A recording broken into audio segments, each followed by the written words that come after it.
Hello दोस्तों, नमस्कार। आज मैं आपके बीच जो कंटेंट लेकर के आया हूँ वह है कोरोना समय में परिवर्तन एवं भविष्य में होने वाले परिवर्तन का पूर्वानुमान। जैसा कि ये टॉपिक दर्शाता है, इस समय कोरोना का संक्रमण चल रहा है और इस कोरोना के संक्रमण के कारण मनुष्य, समाज, राष्ट्रों के व्यवहार में जो परिवर्तन हुआ है और उस परिवर्तन के क्या क्या प्रभाव हुए हैं उस पर मैं आपका ध्यान आकर्षित करना चाह रहा हूँ। वर्तमान परिस्थिति को देखते हुए इस लॉकडाउन के समय में मनुष्य के व्यवहार में भी बहुत परिवर्तन आया है, समाज में भी परिवर्तन आया है और जैसा कि आप जानते हो इंटरनेशनल लेवल पे भी, राष्ट्रों में भी बहुत परिवर्तन आया है और इसका प्रभाव लोकतंत्र राजनीति में होने वाले बदलाव को भी दर्शाता है। इस स्लाइड के माध्यम से मैं आपको दर्शाना चाहता हूं। सबसे पहले तो ये बेटी, इसको बिग सल्यूट बनता है कि इसने अपने पिता को 16-17 साल की उम्र में एक बेटी अपने पिता को, एक बीमार पिता को 7 दिन तक साइकिल चला करके गुरुग्राम से दरभंगा लेकर के जाती है।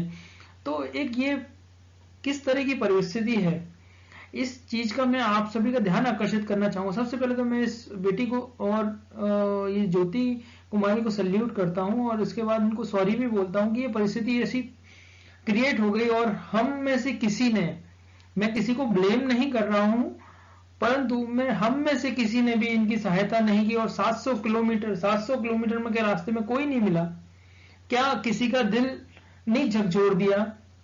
तो उस चीज का ध्यान आकर्षित करने के लिए मैंने ये तस्वीर को स्लाइड में लेकर के आया हूं और स्लाइड के माध्यम से मैं इनको सॉरी भी बोलना चाहता हूं। नेक्स्ट स्लाइड में हम जाते हैं और देखते हैं कि कौन कौन से देश इस कोरोना त्रासदी के मध्य असफल रहे हैं। ये सभी लोकतांत्रिक देश जैसे America, England, France, Germany, Italy, Spain, ये देश में महामारी का प्रकोप इस तरह से है कि लाशें रास्ते में गिर रही हैं, कोई गिर रहा है, कोई मर रहा है, उनके लिए वेंटिलेटर की सुविधाएं नहीं है और एक प्रॉपर व्यवस्था नहीं बन पा रही है।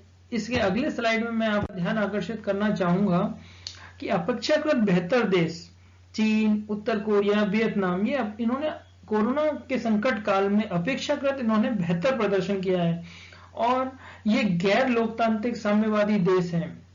मेरा गैर लोकतांत्रिक साम्यवादी देश को दर्शाने का तात्पर्य ये नहीं कि नहीं ये बहुत ही बेहतर व्यवस्था है, नहीं, मेरा एक कंपैरिजन है, मेरा एक आकलन करने का है कि अपेक्षाकृत बेहतर जिन देशों ने प्रदर्शन किया है, जिस तरह से उनका कंट्रोल रहा है इस कोरोना त्रासदी में कोरोना के स्प्रेड को रोकने के लिए।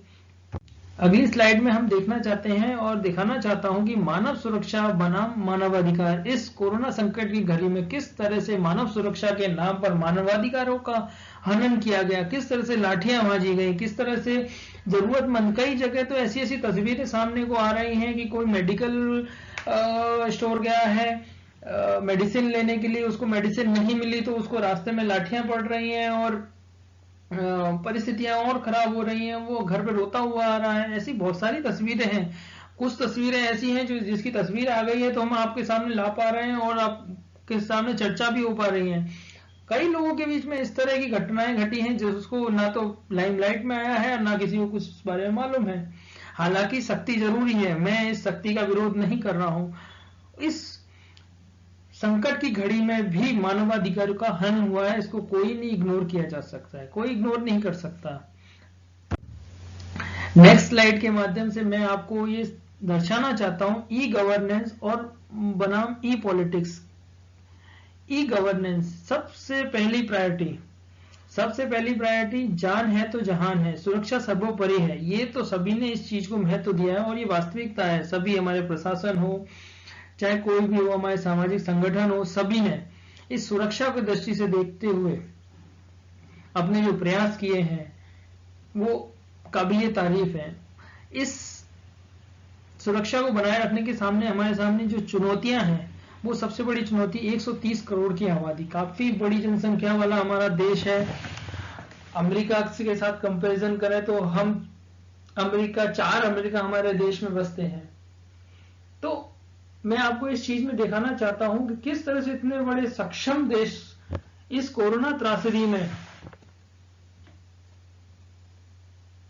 वो अपनी पोजीशन को सुधार नहीं पाए। सामाजिक दूरी बनाना इतना आसान नहीं है। सामाजिक दूरी से लेकर के इतनी बड़ी पॉपुलेशन को साथ में चलना, जहां अपन किसी भी कार्यालय में जाते तो तमाम भीड़ वैसी ही लगी रहती है, क्या उनके बीच में संभव है सामाजिक दूरी बनाए रखना?